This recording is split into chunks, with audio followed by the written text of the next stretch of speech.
Iniciar la grabación. Ya voy a compartir la pantalla por acá. No, por acá no. Este de acá. Adelante.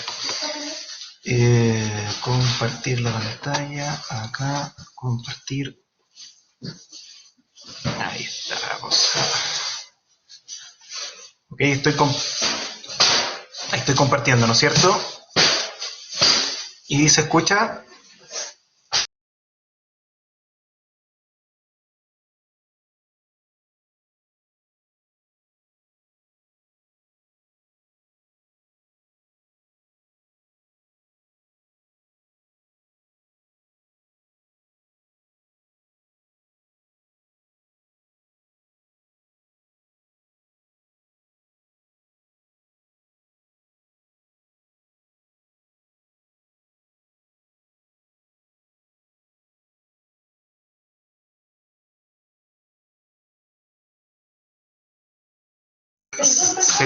Se cayó esta cuestión, a ver.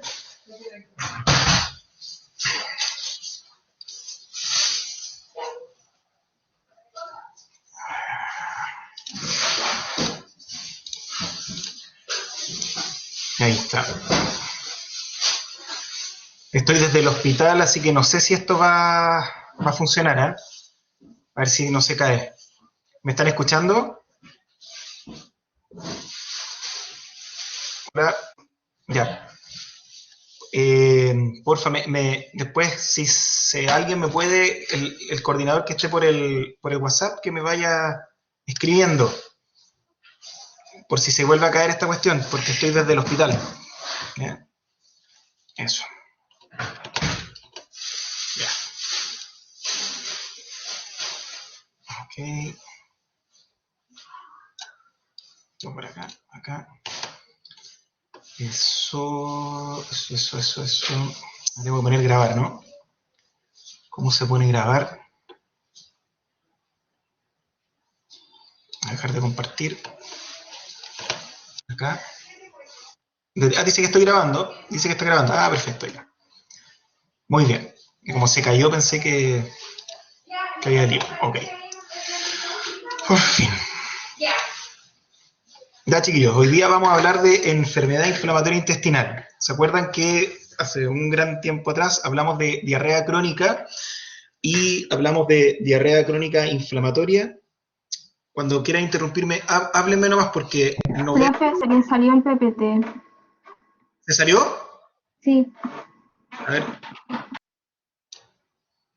Ok, tengo que compartir pantalla. Aplicación, compartir pantalla, compartir. Avísenme nomás por voz si es que se vuelve a caer.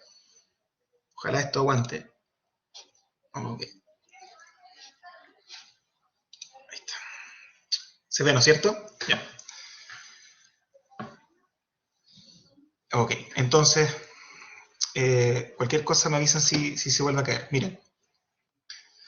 No, profe, no se ve todavía. ¿No se ve? Chuta. Ah, no, ahí se arregló, lo siento, que se demora un poco. Ya, Ahí perfecto. sí. Me interrumpen nomás, por favor. Ya, miren, le estaba comentando que habíamos hablado de diarrea crónica hace un par de semanas atrás y alguien hizo una pregunta que era bien entretenida, en el fondo, si era que siempre la enfermedad inflamatoria intestinal se presentaba como diarrea crónica inflamatoria. Y la verdad que como van a ver ahora, en el fondo, una de las causas de diarrea crónica inflamatoria es la enfermedad inflamatoria intestinal, pero a su vez la enfermedad inflamatoria intestinal eh, se puede presentar efectivamente como diarrea crónica inflamatoria, pero también como diarrea crónica clínicamente no inflamatoria, y también van a ver que tiene otras formas de presentación, ¿ya? Y lo primero que quiero contarles es que cuando hablamos de enfermedad inflamatoria intestinal hay que pensar básicamente en dos entidades.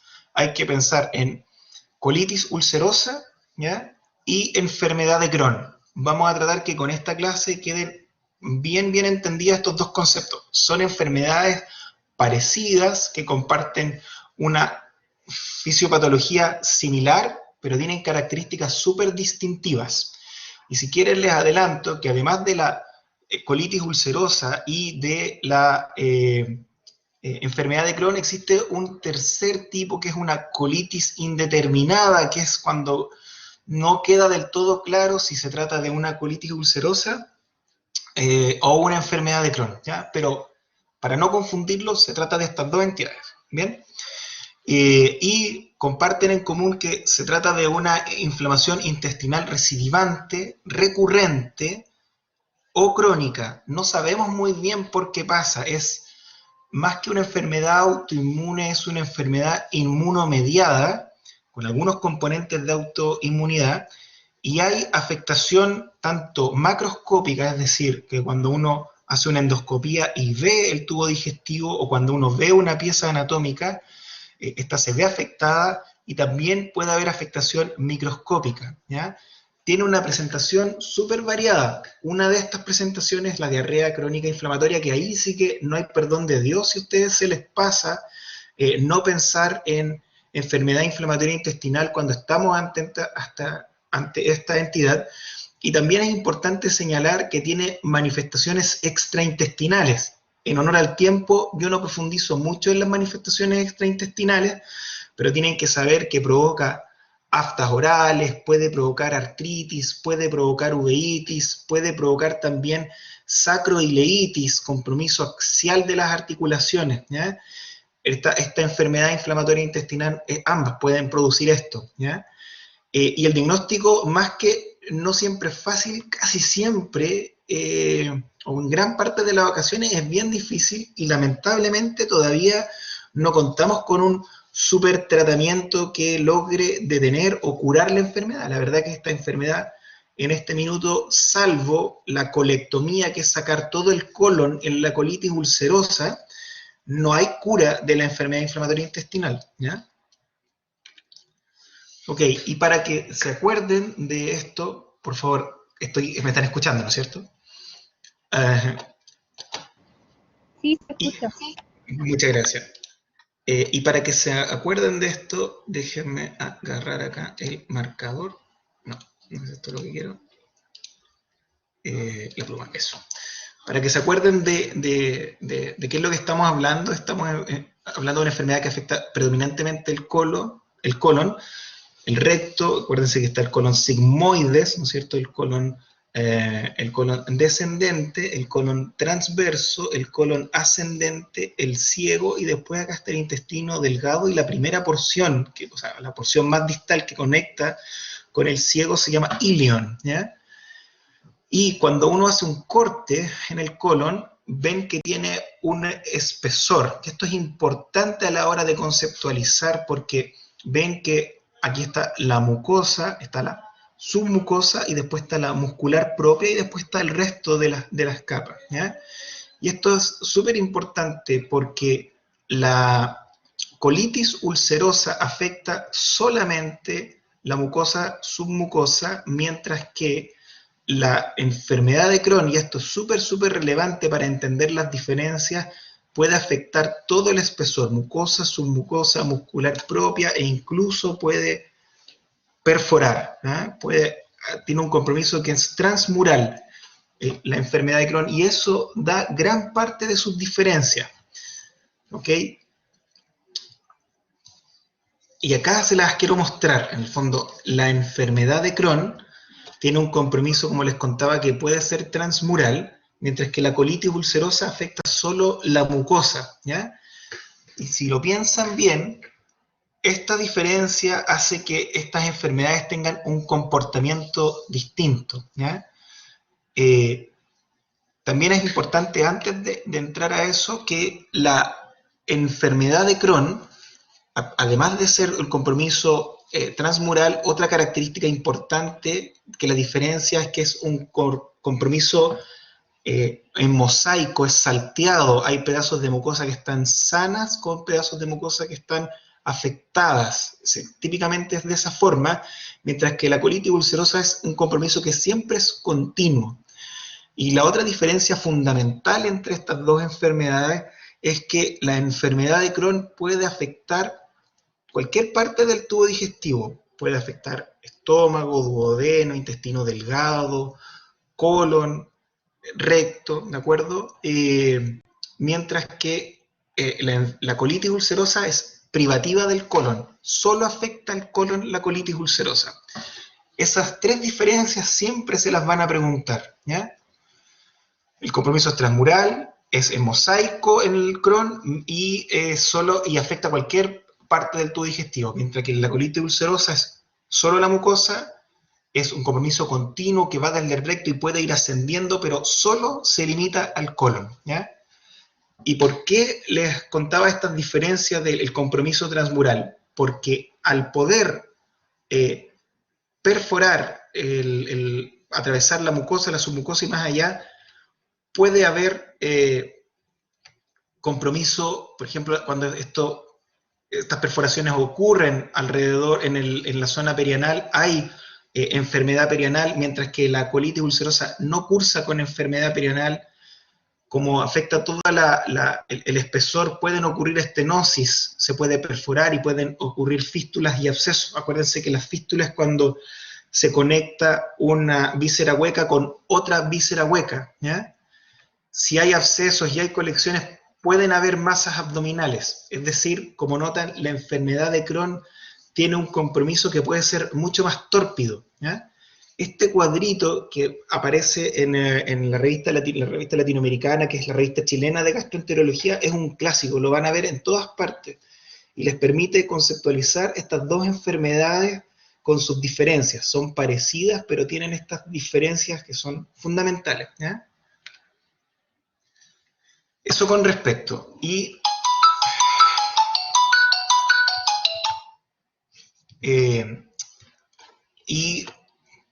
como les muestra este gráfico, como esto es tiempo, ¿no es cierto? Esta columna, o sea, esta línea negra, lo que trata de representar es la inflamación o la actividad de la enfermedad, ¿ya? Y como ven, lo que se trata de representar acá es que la enfermedad de Crohn, al igual que la colitis ulcerosa, tiene periodos de mayor actividad inflamatoria, con intermitencia, donde cae la actividad y vuelve a subir y tiene estos picos de inflamación. Ese es el curso típico de las enfermedades inflamatorias. Tiene periodos de alta actividad inflamatoria con periodos de remisión donde hay poca clínica. Y en la enfermedad de Crohn, esta actividad inflamatoria va dejando secuelas. Aquí se representan como esta línea anaranjada en el tiempo, donde el paciente va ganando daño digestivo, va coleccionando problemas, puede tener, esto es netamente representativo, puede hacer estenosis, fístulas, puede requerir cirugía, hacer nuevas estenosis, nuevas fístulas. Por lo tanto, en el fondo esta línea anaranjada lo que trata de mostrar es que los pacientes, mientras menos tiempo lo tengamos en tratamiento, más daño van a ir juntando en su tubo digestivo. Y esto es particularmente válido para la enfermedad de Crohn, donde los pacientes van ganando distintos problemas, ¿ya? Y secuelas. Ok, esto es para que vean que cuando uno tiene una colitis ulcerosa durante los primeros 10 años, fíjense, del año 0 al año 5 del diagnóstico, las posibilidades de desarrollo de cáncer colorectal es bajito, es del 2%. Por lo tanto, el mensaje para ustedes como médicos generales es que tener colitis ulcerosa, si está bien controlada, no es sinónimo de hacer colonoscopía a cada rato, todos los años. Nosotros empezamos a aumentar la frecuencia de la colonoscopía a partir del 8º año, empezamos a ser más frecuentes, pero no hacemos colonoscopía a cada rato si el paciente está controlado, ya que el riesgo de cáncer colorectal inicialmente no es alto, después con el tiempo va aumentando, ¿ya? Eso con respecto a esta enfermedad inflamatoria intestinal, ¿ya? Miren, este es un mono que asusta, pero este no es el mono que asusta tanto. Este monito lo que muestra es que tiene las típicas teorías de las enfermedades de origen inmunológico, donde hay, por supuesto, una predisposición genética. Pero si bien existe esta predisposición genética y hemos logrado identificar varios genes, tienen que entender ciertas cosas que parecen paradójicas. Miren, el 90% de las enfermedades inflamatorias intestinales, ya sea colitis ulcerosa o enfermedad de Crohn, no tienen un familiar con esta enfermedad, ¿ya? Es una enfermedad de novo, va a ser la primera persona diagnosticada, ¿ya?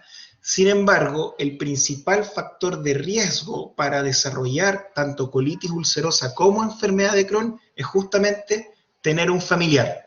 No sé si se entiende la diferencia, ¿ya? Es como medio confundente, pero es bastante claro, ¿ya? El 90% son enfermedad de novo y eso sí, tener un familiar con enfermedad inflamatoria intestinal es un factor de riesgo altísimo para desarrollar la enfermedad, ¿ya? Hay alteraciones del sistema inmune, hay una disfunción inmune de algunos pacientes que puede ser estudiada, y lo otro importante es que hay gatillantes medioambientales, principalmente algunas infecciones bacterianas y virales. Y esta teoría o esta trípode configura la fisiopatología esencial de la enfermedad inflamatoria intestinal. Gente predispuesta, con un sistema inmune deficiente, con algún factor gatillante, ¿ya? Y esto es para que vean de las cosas que tienen riesgo de desarrollar colitis ulcerosa, 5 veces más frecuente en antecedentes familiares, en alguien que tenga colitis ulcerosa. La lactancia materna protege, y ojo acá, el tabaquismo protege el desarrollo de la colitis ulcerosa. Hay un capítulo del Dr. House que no sé si lo vieron, que manda a fumar a un paciente con colitis ulcerosa. Eso está equivocado, porque nos sirve para tratar una colitis ulcerosa, porque cuando ya está diagnosticada, tiene un factor protector para el desarrollo, ¿eh? Así que ojo ahí con mandar a fumar a los pacientes con colitis ulcerosa, ¿ya? Y con respecto a la enfermedad de Crohn, fíjense que tener un antecedente familiar de alguien con enfermedad de Crohn aumenta alrededor de 15 veces el riesgo, hasta 20 veces el riesgo de desarrollar enfermedad de Crohn. Y también acá, como ven, la lactancia materna protege, ¿ya? Y el tabaquismo acá no ofrece ningún factor protector, ¿ya? Este es el dibujo que les quería advertir, ¿ya? Este dibujo muestra, lo que muestra acá es un dibujo esquemático de una célula donde se observan los toll-like receptors, que son receptores de membrana que reconocen tanto mediadores exógenos como endógenos, y son capaces de mediar respuesta. Y esto se los comento porque son probables dianas terapéuticas para el futuro de esta enfermedad. También hay un receptor intracelular de distintos mediadores, que es el NOD2, que está bien definido su rol en la enfermedad inflamatoria intestinal. Y acá en este circulito también le muestro un receptor de citoquinas, que es el JAK quinasa, que es actualmente una diana terapéutica en esta enfermedad. No se enreden con esto, no es la intención que se lo aprendan, simplemente que conozcan que estamos entendiendo mejor esta enfermedad, y estos son potenciales lugares de acción de futuros tratamientos, y en el caso del JAK quinasa, de tratamientos actuales, ¿ya? También esto es para mostrarle el rol central del factor de necrosis tumoral alfa, que también es uno de los tratamientos nuevos que hay en la enfermedad y más utilizado en las enfermedades de difícil manejo, ¿ya? Eso es para mostrarles un poco que cada vez estamos conociendo más de cómo funciona esta enfermedad, y que estamos, y a través de este conocimiento, desarrollando tratamientos nuevos, ¿ya? Factor de necrosis tumoral, JAK quinasa, son los dos mensajes que quería transmitirles en estas diapositivas. Esto también es para mostrarles que, si se fijan, desde la década del 90, estos son, desde la década del 90, el 80 en adelante, estos son un montón de países, la incidencia de la enfermedad inflamatoria intestinal va en claro aumento, lo estamos diagnosticando más quizás porque hay algunas razones para que esto esté más frecuente, como la dieta, no lo sabemos muy bien, y también porque las estamos buscando más, estamos haciendo el diagnóstico de esta enfermedad, ¿bien? Y se estima su prevalencia de 1 a 5 en cada 1000 habitantes. Esto es con respecto a la edad del diagnóstico. Si se fijan, es una enfermedad que ocurre más bien en el adulto joven. En algunos textos pueden hablar de que hay 2 jivas de diagnóstico, sobre todo en colitis ulcerosa, donde hay una principal en adultos jóvenes y después en los viejitos, pero estos son datos chilenos donde hemos encontrado que la edad de presentación de la colitis ulcerosa y la enfermedad de Crohn es en el adulto joven, el adulto que está en su plenitud laboral, 30, 40 años, es donde más se diagnostica esta enfermedad, ¿ya? Aunque se puede ver en todos los rangos etarios, ¿ya? Y mencionar la clasificación de Montreal, donde cuando hablemos de cada una de ellas, vamos a profundizar en la enfermedad de Crohn, importante su localización y el patrón de la enfermedad de Crohn, y en la colitis ulcerosa es su extensión y la gravedad de su compromiso. Vamos a hablar de eso, pero para que entiendan que hay tipos y tipos de enfermedad de Crohn y también hay colitis ulcerosa de distinta extensión, ¿ya? Eso lo vamos a ver más adelante, ¿ya? Y esto no se los voy a mostrar. ¿No? Son conceptos de tratamiento que escapan un poco a lo que tienen que saber ustedes, ¿ya? Esa es la primera parte de la clase. Es harta información, ¿ya? Y quería, antes de entrar en los enfoques clínicos, que entiendan que se trata de una enfermedad que es inmunomediada, no sabemos muy bien por qué pasa, cursa con distintas clínicas donde la diarrea y el dolor abdominal y las deposiciones con sangre son los elementos fundamentales. Hay distintos tipos de tratamiento y la edad de presentaciones es una enfermedad que afecta a gente que es productiva, ¿ya? Y eso con respecto a las nociones iniciales, ¿ya? No sé si hasta acá hay alguna pregunta.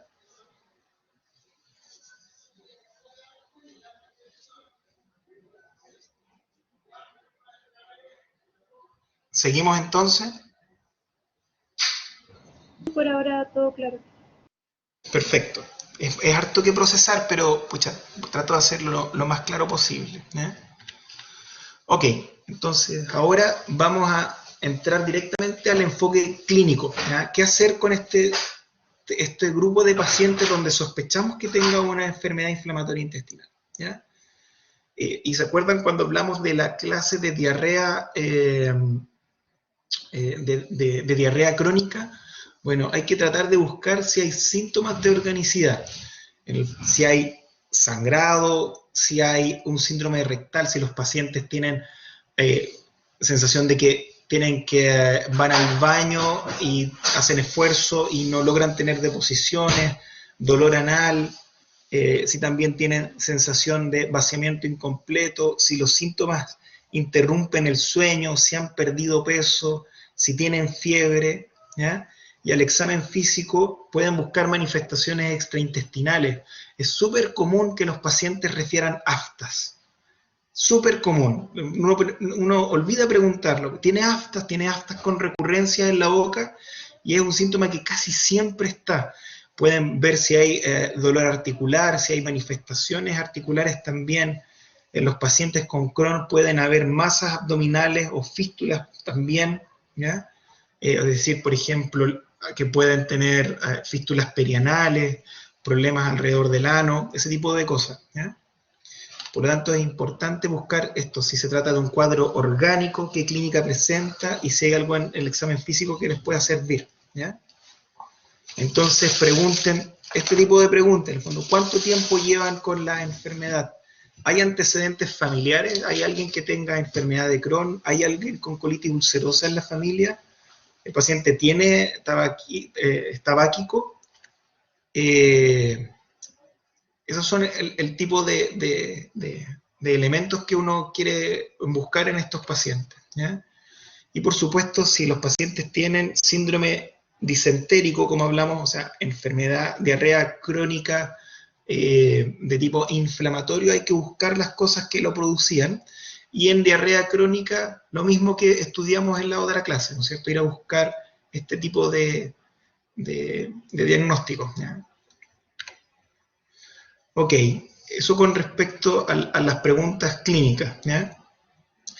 Con respecto a qué herramientas diagnósticas tenemos, uno las puede dividir en estos 4 grupos.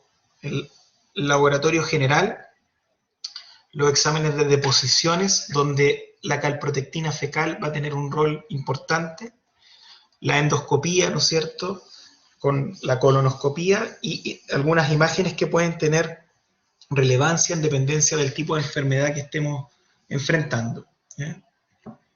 Con respecto al laboratorio general, allí les pido por favor que me ayuden un poco con respecto al hematocrito en estos pacientes que están sangrando. ¿Qué es lo que uno podría encontrar? Ahí hablarlo por favor para no salir de acá de la cuestión. ¿Qué cosas se les ocurre que pueda haber en el hemograma? Debería estar bajo. ¿No es cierto? Debería haber anemia, ¿no es cierto? Y acá podemos encontrar 2 tipos de anemia, ¿no es cierto? Los pacientes que son continuamente sangrantes, podemos encontrar una anemia que sea microhipo, pero también podemos encontrar la anemia de la enfermedad crónica, ¿no es cierto? Normocítica, normocrónica, igual puede verse. ¿Bien? Con respecto a los leucocitos, ¿qué piensan que puede haber en estos pacientes que están crónicamente inflamados? Una leucocitosis. ¿No es cierto? Leucocitosis con desviación izquierda y en casos más severos puede haber leucopenia. Las plaquetas es un muy buen marcador de actividad. Hay trombocitosis habitualmente. Y acuérdense que la albúmina es un marcador inverso de inflamación, ¿ya? Y es un marcador pronóstico en esta enfermedad, que es un mal marcador nutricional, pero tiene algún valor, pero principalmente es un marcador de actividad. Bien, la proteína C reactiva, ¿se acuerdan cuando le mostré la posibilidad de predecir enfermedad inflamatoria intestinal en diarrea crónica? Cuando la proteína C reactiva está elevada, hace pensar en que esto tenga alguna causa orgánica, ¿ya? Ojo, que esté normal no significa que no tiene enfermedad inflamatoria intestinal, ¿ya? La velocidad de sedimentación, lo mismo, está elevada en los casos de actividad de la enfermedad, pero también que esté normal no descarta la enfermedad. Y acuérdense de la calprotectina fecal, especialmente útil en los pacientes que cursan quizás no con diarrea típicamente inflamatoria. Y acuérdense que lo que les dije, que la calprotectina fecal es un componente intracelular del polimorfo nuclear que no es susceptible a la degradación intestinal, por lo tanto es un buen marcador de presencia de polimorfos nucleares en el tubo digestivo. No hay un punto de corte, pero más de 200 es alto, ¿eh? Y más de 150 tampoco es tan bajo, ¿eh? Por lo tanto nos sirve para distinguir estas diarreas que pueden ser no evidentemente inflamatorias en diarreas inflamatorias igual, ¿ya? O que hay componente inflamatorio colónico, ¿ya? Y la ileocolonoscopía es el estándar diagnóstico, ¿ya? Es lo que deben pedir, es decir, si le ponemos un caso que haga pensar en enfermedad inflamatoria intestinal y ustedes no ponen que hay que hacer una colonoscopía, ahí probablemente pierdan la pregunta. Es una de las indicaciones categóricas de colonoscopía en estos pacientes, salvo que no tenga contraindicación, que no esté perforado o haciendo alguna cosa más severa. Pero es que nos va a dar el diagnóstico, ¿ya? Aquí no quise profundizar mucho, pero les voy a contar. Esta presentación está bien podada porque es una enfermedad, hay una especialización de la endoscopía, de la gastroenterología que se dedica exclusivamente a estas enfermedades. Y por lo tanto, en la colonoscopia hay muchas cosas que hacemos, hay clasificaciones que utilizamos, la clasificación de Mayo, la clasificación de Ruger, son distintas clasificaciones para marcar gravedad, pero que ustedes escapa un poco a lo que deben saber, pero tenemos distintas maneras de homogenizar el lenguaje para poder hablar entre todos lo mismo, entre los distintos gastroenterólogos y coloproctólogos, etc. ¿Ya? Pero este es el examen central de la clase. La colonoscopia es quien nos va a permitir hacer el diagnóstico tanto macroscópico, por las características, en el fondo, si yo les cuento, por ejemplo, que el paciente tiene, en la colonoscopia, tiene lesiones ulceradas, que son en mosaico, que están de forma intermitente en el colon, donde aparecen en el recto, después respetan el sigmoide, vuelven a aparecer en descendente y está en algunas partes del transverso y tiene este compromiso salteado. ¿En qué piensan ustedes? ¿En qué enfermedad? Colitis ulcerosa. Seguro, seguro. Acuérdense que este compromiso en mosaico, ¿se acuerdan que lo dijimos una de las diferencias importantes? ¿Crohn?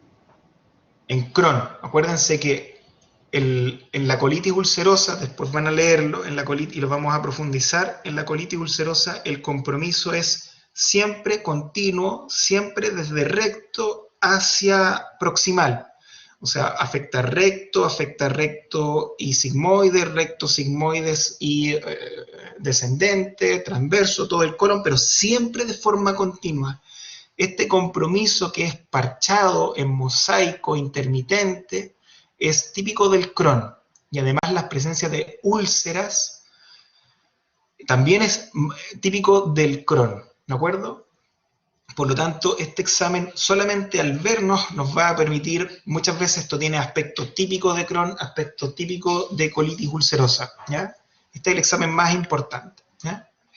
Y se hacen biopsias de forma escalonada.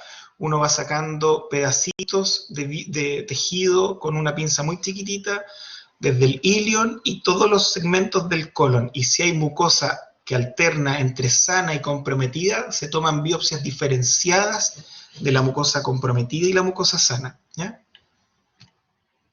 La endoscopía alta, la verdad que solamente para el diagnóstico diferencial, pensemos que puede ser algún otro tipo de enfermedad, y en la enfermedad de Crohn, cuando pensemos que pueda tener compromiso del tubo digestivo proximal, esófago, estómago, duodeno, lo cual es rarísimo. No es 16%, dice acá en algunas series, ¿ya?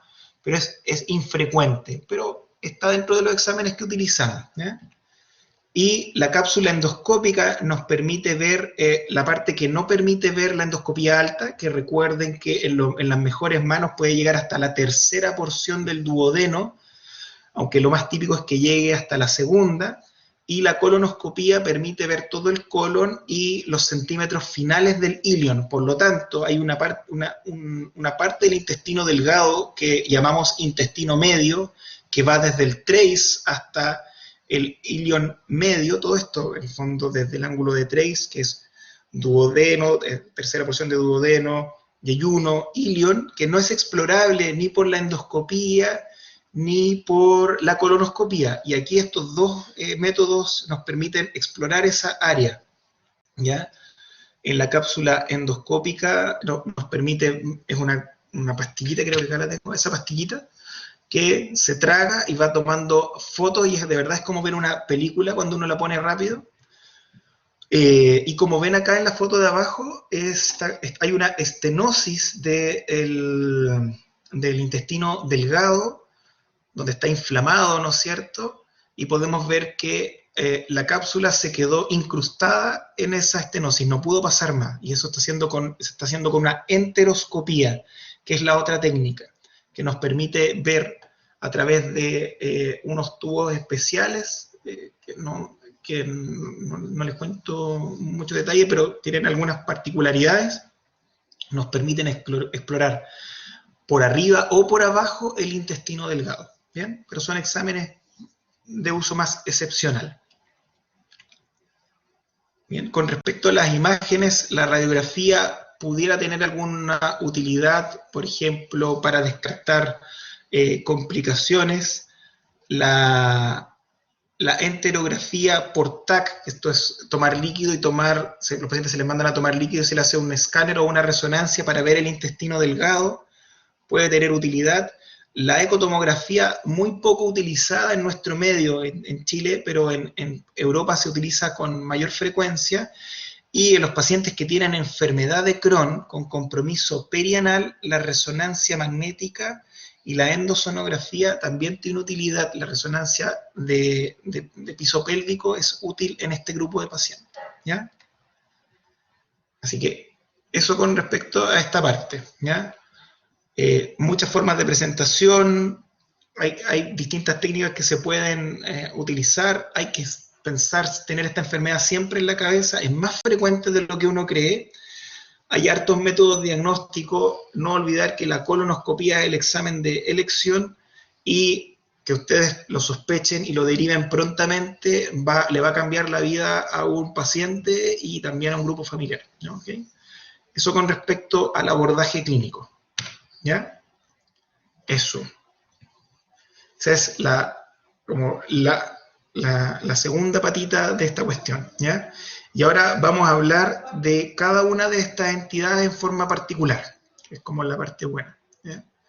Después léanse la clase de nuevo, háganlo a la inversa, léanse primero las entidades y después los enfoques clínicos, y así van a poder interiorizar esta cuestión, pero es un tema central de la gastroenterología, ¿ok? Eso, ¿ya? Así que les voy a hablar lo más cortito posible de la colitis ulcerosa. Miren, ¿se acuerdan que les conversé de la clasificación de Montreal? No es importante que se la aprendan, no es de... Muchos gastroenterólogos no la utilizan, ¿ya? Pero es simplemente para que entiendan que hay distinta extensión en la colitis ulcerosa, y como les conté, en la colitis ulcerosa recuerden que siempre el compromiso es continuo, que afecta el recto, ¿no es cierto? Y hablamos de una proctitis, déjenme correr esto para acá, ¿okay? Que afecta el recto, y hablamos de proctitis, hablamos de una colitis izquierda cuando afecta el recto, sigmoides, incluso el colon descendente, ¿ya? Y hablamos de cuando afectan más allá del ángulo esplénico, por ejemplo, que afecte desde transverso hasta acá, o que lo afecte todo, ya hablamos de colitis extensa. Cuando supera el ángulo esplénico, de ahí en adelante hablamos de colitis extensa, ¿de acuerdo? Y bueno, por suerte, la más frecuente de todas es la afectación de la proctitis, seguido por la colitis izquierda, y la colitis extensa es más rara, ¿ya? Pero la más frecuente es la proctitis ulcerosa, ¿ya? Y ojo, que más o menos un tercio de los pacientes, 1 de cada 3 de estos pacientes van a iniciar con, por ejemplo, una proctitis, y 1 de cada 3 va a extender, va a pasar a ser una colitis más grave, una colitis o más extensa, más que más grave, una colitis izquierda, o quien tenía una colitis izquierda va a tener una colitis extensa, ¿ya? Y mientras más extensa el compromiso, mayor el riesgo de quedar sin colon, ¿ya? De que se haga una colectomía. ¿Bien? Lo otro es la severidad, la letra S de la clasificación de Montreal, ¿ya? E de extensión, ¿no es cierto? Y S de severidad o severity, donde hablamos de S0 cuando los pacientes están asintomáticos, S1 cuando hay un poco mayor deposiciones de lo habitual, pero estas no tienen sangre o es muy poquita, y por supuesto no hay signos de toxicidad ya cuando hay más de 4 deposiciones sin síntomas sistémicos de toxicidad, y hablamos ya de S3 cuando hay más de 6 deposiciones o se acompaña de toxicidad, fiebre, anemia, lo que hablamos, ¿no es cierto? PCR elevada, VHS elevada, eso, ¿ya? Ahí guardemos las preguntas, para el final las dejamos anotadas, ¿ya? Con respecto a la presentación clínica, en el caso de la colitis ulcerosa, va a depender de su extensión. Miren, les voy a contar un caso real que esto tiene utilidad. Tuve una paciente que tiene 15 años de edad, sin antecedentes mórbidos de relevancia, sin ningún familiar con enfermedad inflamatoria intestinal, que viene presentando deposiciones normales, sin diarrea, deposiciones normales, pero con sangre. La exploración perianal es normal, no tiene fisura, no tiene ningún tipo de compromiso, y este cuadro, sería bueno que pudiéramos interactuar, pero entiendo que a veces es muy fome, ¿no? Pero este cuadro llevaba buen tiempo de evolución, llevaba como 3 meses con esta de tener deposiciones con sangre, y le pregunté justamente lo que aparece acá, si tenía síntomas rectales, y efectivamente tenía urgencia defecatoria, esto de que tengo que ir corriendo al baño, y si no me hago, no tenía incontinencia, pero también tenía esto de que sentía que tenía deposiciones, pero que no lograba evacuar todo lo que tenía, ¿ya? Así que en una niñita de 15 años la decisión fue hacerle, ¿qué examen cree que les mandé a esta paciente? Por favor. Le mandé exámenes generales, por supuesto, de laboratorio, y la verdad que no había nada alterado, PCR baja, pero le mandé un examen que tuve que hacer este examen a una niña de 15 años, que no es fácil la decisión. Si me lo pueden decir. La ileocolonoscopía, ¿de acuerdo? Exacto, la ileocolonoscopía. Y efectivamente esta niña tenía una proctitis, y la verdad que le dimos proctitis ulcerosa, le tomamos biopsia escalonada, y le iniciamos tratamiento, y a los 2 días de tratamiento le cambió la vida. Dejó de sangrar, dejó de tener síntomas rectales, y está en muy, muy buenas condiciones, ¿ya? Eso con respecto, para que vean en el fondo que en la proctitis solamente lo que había era deposiciones con sangre, no tenía diarrea, no tenía ningún elemento de inflamación sistémica ni nada, solamente sangre en las deposiciones. ¿Ok? Por lo tanto, la historia natural de la enfermedad alterna, como les contaba, tiene periodos de actividad e inactividad. Por lo tanto, en los periodos de inactividad, el objetivo es mantener esa inactividad, mantener la remisión clínica endoscópica, y también que las biopsias estén buenas. Y en los periodos de actividad es tratar de detener esta actividad, disminuir que aparezcan crisis, y si tiene crisis, sacarla rápidamente de la crisis, ¿ya? Con respecto al tratamiento, por supuesto, va a estar definido por la extensión, ¿cierto? No es lo mismo tratar una proctitis que una colitis extensa, no es lo mismo tratar a un paciente que está con un shock séptico, está choqueado, ¿no es cierto?, que un paciente que tiene 4 deposiciones al día, y no es lo mismo tratar a un paciente que ha sido expuesto a otros tratamientos y a un paciente que es virgen a tratamiento. Con respecto a los tratamientos que tenemos, una mención especial son los aminosalicilatos, donde la mesalazina, el otro es la sulfasalacina. La mesalazina, mención honorífica, y me voy a detener un poco en esta, porque como les contaba el caso de mi paciente, ella tenía una proctitis y solamente con supositorios de mesalazina una vez en la noche se mejoró, ¿ya? En la colitis, cuando es izquierda, se pueden utilizar mesalazina en enema, y cuando la colitis es extensa, utilizamos la mesalazina en fármacos por boca. También disponemos de los corticoides en dependencia de la severidad. También tenemos algunos inmunomoduladores, principalmente la azatioprina, es lo que más utilizamos, y también tenemos tratamientos biológicos, que es el que más utilizamos, es el infliximab, que es un anti-TNF, un antifactor de necrosis tumoral alfa, ¿ya? que son los medicamentos nuevos. Ya, miren. Eso con respecto a hacer el diagnóstico de una colitis ulcerosa, que puede estar con una proctitis como esta niñita, que puede tener, no sé, diarrea crónica intermitente, que puede tener diarrea con sangre, que no tiene grandes problemas, pero hay una entidad que ustedes como médicos generales no pueden no saber, ¿ya? Porque va a cambiar el manejo de este grupo de pacientes si ustedes están en un servicio de urgencia, si están en un SAPO, si están en una posta rural. Lo que ustedes hagan de forma inicial va a cambiar mucho la evolución de estos pacientes, ¿ya? Y es el paciente con una crisis severa de colitis ulcerosa, ¿ya? Y esto es, el escenario es, tenemos un paciente que sabemos que tiene colitis ulcerosa, está en tratamiento por colitis ulcerosa, ¿ya? Por lo tanto, viene con al menos 6 deposiciones líquidas con sangre al día, en el fondo, con algún elemento de compromiso importante, que esté taquicárdico, que esté febril, que esté anémico, que tenga marcadores de inflamación como VHS o PCR elevada. No es esto, es de toda lógica, en el fondo. Si ven un paciente que está haciendo caca con colitis ulcerosa, está haciendo caca 8 veces en el día, 10 veces al día, o no deja de ir al baño, y está febril, taquicárdico, deshidratado, le toman examen y los exámenes salen malos, están en presencia de una crisis severa de colitis ulcerosa, ¿ya? Por lo tanto, ahí deben actuar en consecuencia.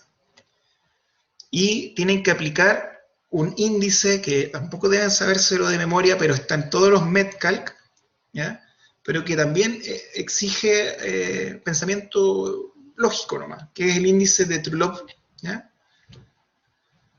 Y el índice de Trulop tiene distintas variables y nos permite objetivar una crisis grave, ¿ya? Que son el número de deposiciones, la cantidad de sangre, la frecuencia cardíaca, la temperatura, la hemoglobina, la sedimentación, los glóbulos blancos, el potasio, la albúmina, y está bien en el fondo. Esto permite hacer una sumatoria de puntos y tener un valor, pero evidentemente que la crisis severa es obvia. En el fondo es un paciente que tiene colitis ulcerosa, que está con muchas deposiciones y que está tóxico, ¿no es cierto? Que se ve en malas condiciones.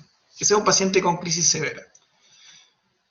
Y es importante que ustedes sepan manejarlo, hacer el manejo inicial de estos pacientes, porque estos pacientes no los pueden mandar para la casa, ¿ya? Tiene una mortalidad no despreciable del 1%, hay que hidratarlo y ver si hay alteraciones electrolíticas y corregirlas. Y ustedes tienen que hacer algo que es contraintuitivo y que la enfermera capaz que les reclame, que es dejarle tromboprofilaxis con heparina, por ejemplo con enoxaparina o con heparina no fraccionada, a un paciente que está sangrando. Porque los pacientes que están con crisis severa de colitis ulcerosa son muy protrombóticos, tienden a desarrollar coágulos, por lo tanto no deben de dejar tromboprofilaxis. Tienen que pedir los exámenes generales. Discúlpenme.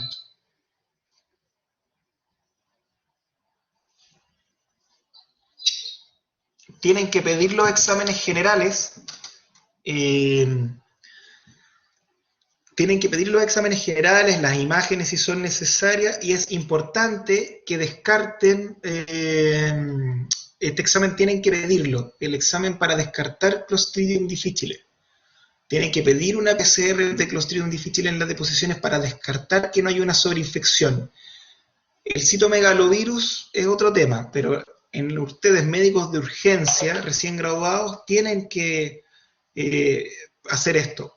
No mandar para la casa a un paciente con crisis severa, colgarle un suerito, pedirle exámenes, iniciarle tromboprofilaxis y pedirle el examen que tengan para Clostridium difficile, una PCR, si tienen antígeno glutamato, y toxinas, pedírselas, toxinas A y B de Clostridium difficile, ¿ya?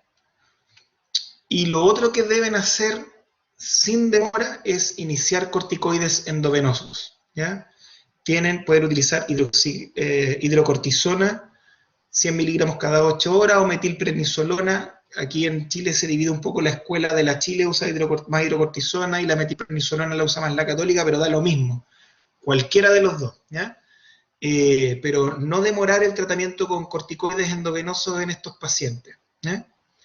Y esta diapo es central, es súper importante que aprendan el manejo inicial de la crisis severa de colitis ulcerosa, porque no va a estar el gastroenterólogo, va a llegar un paciente a la urgencia en la noche, ustedes van a ser el primero en recibirlo, y tienen que saber qué hacer, ¿ya?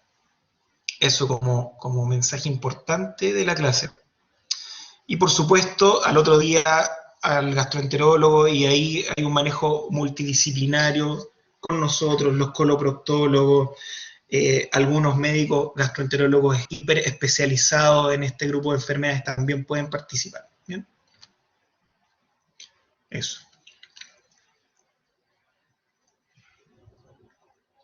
Y esto da lo mismo, esto es pega de nosotros, que tenemos que evaluar entre el tercer y el quinto día la respuesta a tratamiento. ¡Qué pesadilla! La respuesta a tratamiento la tenemos que evaluar al tercer y quinto día, que bajen el número de posiciones y que también los signos de toxicidad sistémica vayan en regresión, ¿ya? Para poder ver si los pacientes tienen corticoresistencia, ¿ya? Si el mensaje de esto no es que se aprendan los criterios de Oxford ni nada, sino que entiendan que este paciente no pueden esperar a ver si se mejora 7 días en 14 días de tratamiento, a los 20 días de tratamiento con esteroides, no. Hay que tomar decisiones rápidas. Al tercer día, hasta el quinto día, uno puede darle oportunidad de ver si estos pacientes tuvieron o no tuvieron respuesta al tratamiento. Porque fíjense, es tan importante que si los pacientes no cumplen los criterios de Oxford de mejoría, el riesgo de colectomía es del 85%. Es decir, si los pacientes al tercer o quinto día no han tenido respuesta y no hacemos nada distinto, el 85% va a haber que sacarle todo el colon y van a quedar con, en el fondo, desfuncionalizados, ¿ya? Eso, por lo tanto, esto es otro mensaje importante, que después de esto tenemos que, si no ocurre esto, hay que hablar cirugía o la necesidad de terapia biológica si no hay respuesta al tratamiento inicial. ¿Bien? Contarles nomás que existe la ley Ricarte-Soto, donde los pacientes que tienen crisis graves córtico-refractarias se puede utilizar terapia con tratamiento antifactor de necrosis tumoral, que es el infliximab, y cuando hay crisis moderada refractaria, tratamiento de primera línea, disponemos de otros biológicos, ¿ya? Como el adalimumab o el golimumab. Eso como un dato de la causa. Hay herramientas nuevas y probablemente tengamos muchas más herramientas en el futuro, ¿ya? Y contarles, ¿se acuerdan de este monito donde les mostraba el anti-TNF como un elemento central? Entonces tenemos anti-TNF, que son anticuerpos monoclonales que nos permiten contrarrestar el efecto de este mediador, ¿ya? Y con muy buena respuesta en pacientes que no responden a las medidas habituales. La cirugía siempre es una opción. Recordar que, como les dije al principio, si uno saca todo el colon, se acaba la colitis ulcerosa, ¿ya? Pero claro, uno trata de nunca llegar a eso. Hay factores de riesgo, por supuesto, y las indicaciones de cirugía en colitis ulcerosa son estas, ¿ya? Pero tampoco es un tema central. Lo más importante es que aprendan a sospechar una enfermedad, una colitis ulcerosa, una enfermedad inflamatoria intestinal, sepan que el examen de elección es la colonoscopía, que sepan reconocer una crisis grave, que sepan darle tratamiento inicial a esa crisis grave, y que la reevaluación debe ser precoz, al tercer día. No pueden esperar eternamente a que el paciente responda, ¿ok? Esos son como los mensajes centrales. ¿Ya? Es una enfermedad de origen autoinmune o inmunomediada más que autoinmune. cursa con periodos de actividad y remisión. El tratamiento siempre es que los pacientes ojalá nunca tengan crisis y si las tienen, sacarlos rápidamente, mejorar la calidad de vida y las complicaciones. Hay distintos tipos de tratamiento donde los 5-ASA tienen un rol importante en el manejo de mantener el periodo de remisión. Y las crisis severas requieren de manejo multidisciplinario, y por multidisciplinario significa que el médico general que recibe al paciente en la urgencia también debe saber manejar esta enfermedad de forma inicial, ¿ya? Eso con respecto a la colitis ulcerosa, chiquillos. Sé que es muy extenso, pero nos queda poquito. ¿Hasta acá todo bien? ¿Puedo hacer una pregunta? Por supuesto. No entiendo por qué se producen las crisis severas. ¿El por qué? Sí, ¿por qué? Mira, las crisis severas se pueden producir de forma espontánea, por mala suerte, en algunos pacientes súper bien tratados, que van adherentes a su tratamiento, pueden tener crisis. Una causa muy frecuente de crisis severa es el abandono de tratamiento, ¿ya? La otra causa es que puedan tener una infección intercurrente, que tengan algún tipo de infección de otro tipo que desencadena una crisis. Lo otro son algunos medicamentos, especialmente los antiinflamatorios, los AINES, que pueden dar crisis, ¿ya?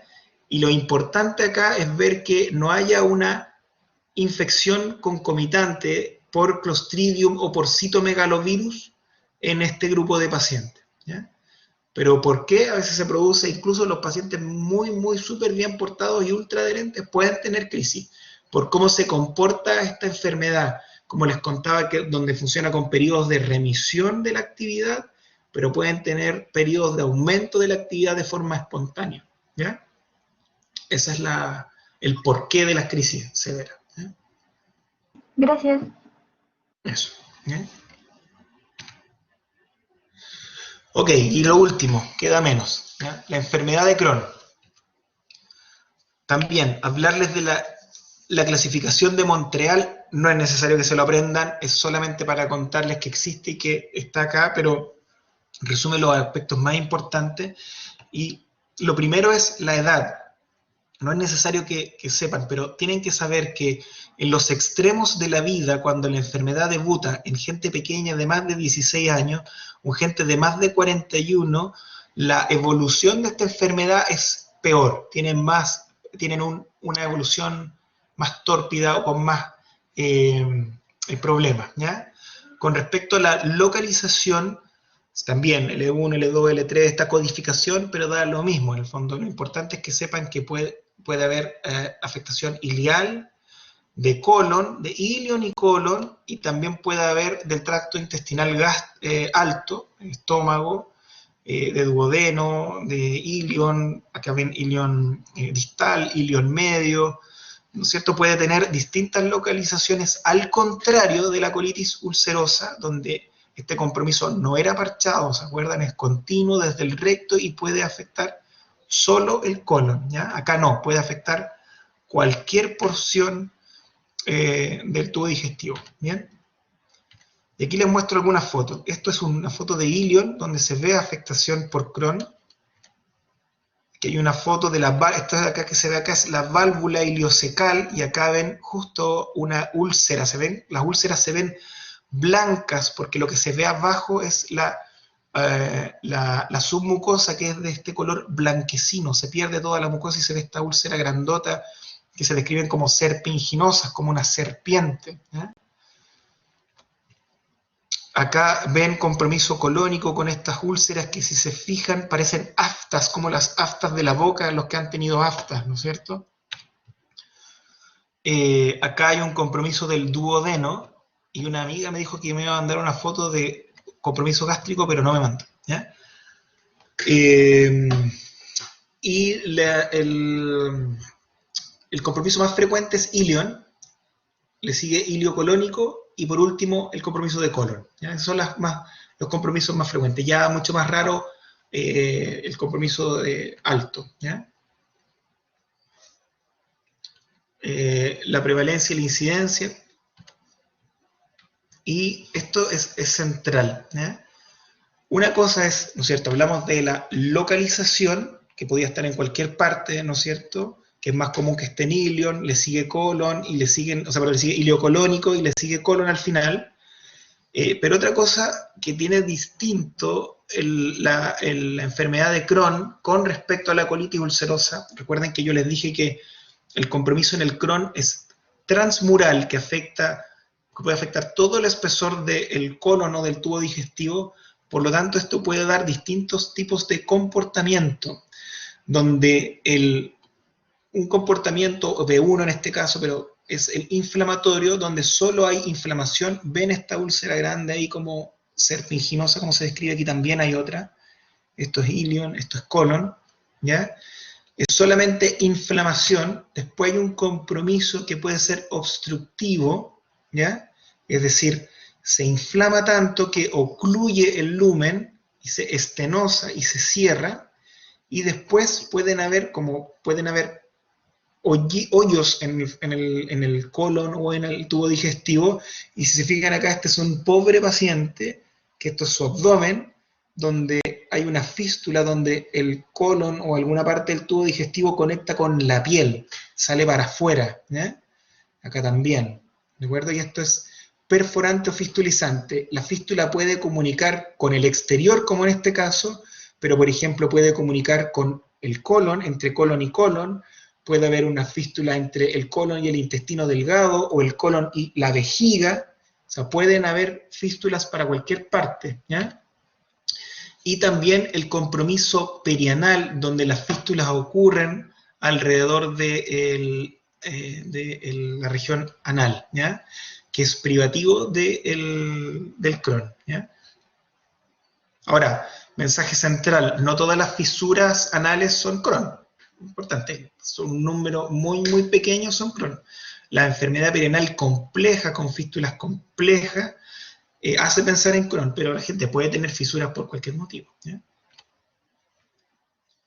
Con respecto a la clínica, si se acuerdan de la clínica de la colitis ulcerosa, si es proctitis, ¿no es cierto?, va a dar síntomas bajos, sangrado, un síndrome rectal. Si es más extenso, hay diarrea, hay diarrea con sangre.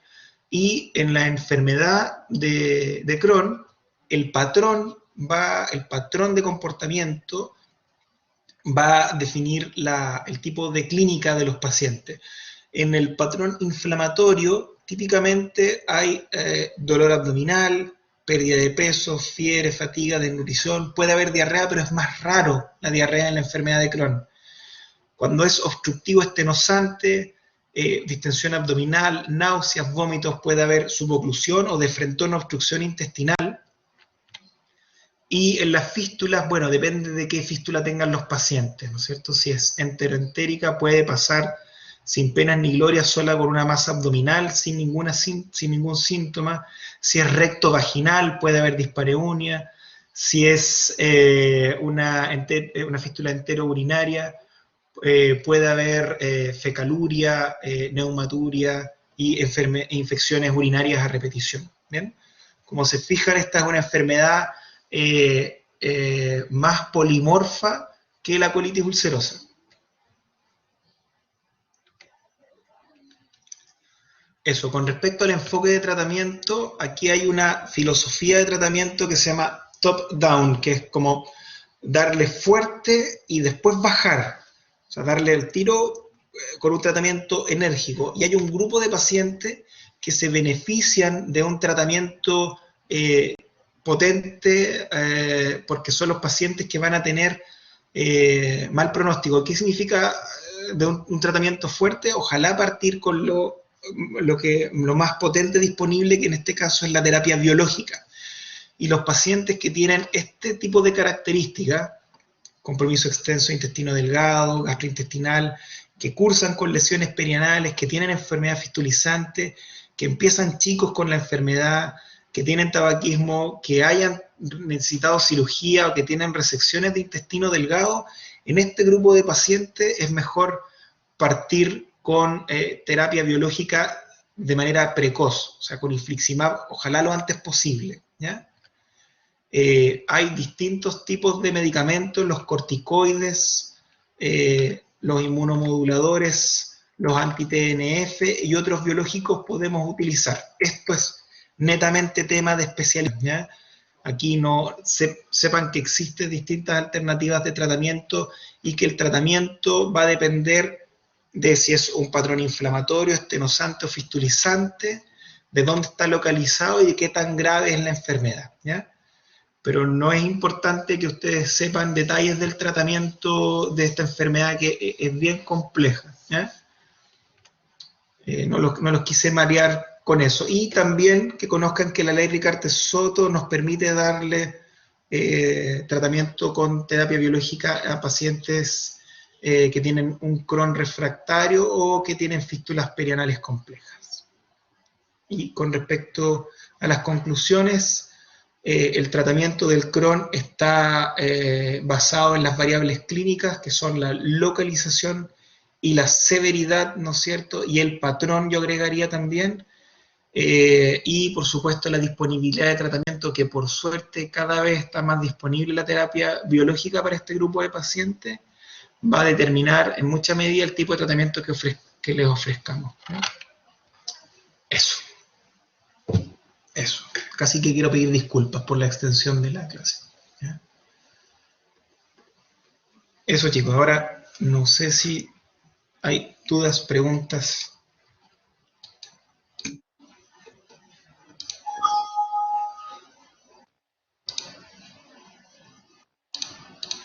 Déjenme volver acá.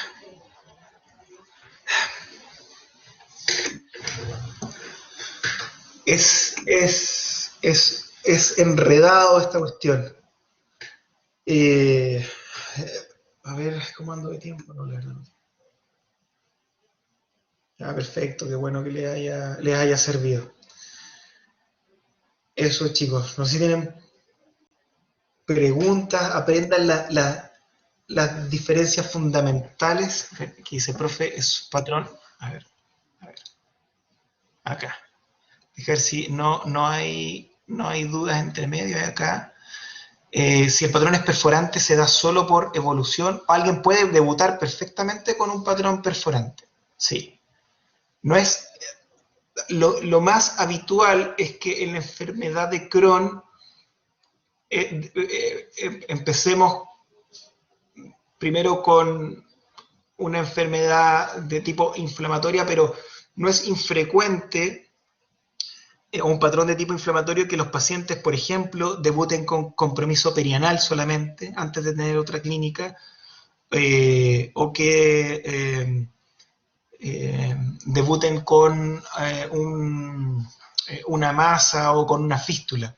Puede perfectamente debutar de esa forma. No es una secuencia de presentación, ¿ya? Cualquiera de estas formas, y se pueden dar, por supuesto, mezcladas, ¿ya? La gente puede tener fístula e inflamación en otro lado y enfermedad perianal, puede estar mezclada la enfermedad. Recuerden esta primera diapositiva donde iban aumentando la colección de daños de los pacientes en enfermedad de Crohn, ¿ya? Y aquí hay otra duda, dice, tengo una de las fístulas, ¿se producen por fisuras anales que cicatrizan mal? No. O sea, las fístulas en este tipo de enfermedad se pueden producir de forma espontánea por una fístula y también pueden haber fisuras, ¿ya? Pero no es tampoco una secuencia donde primero tiene que haber una fisura, esta no cicatrizó bien y se fistulizó. Puede ocurrir esa secuencia, pero no es necesario que siempre ocurra de esa forma.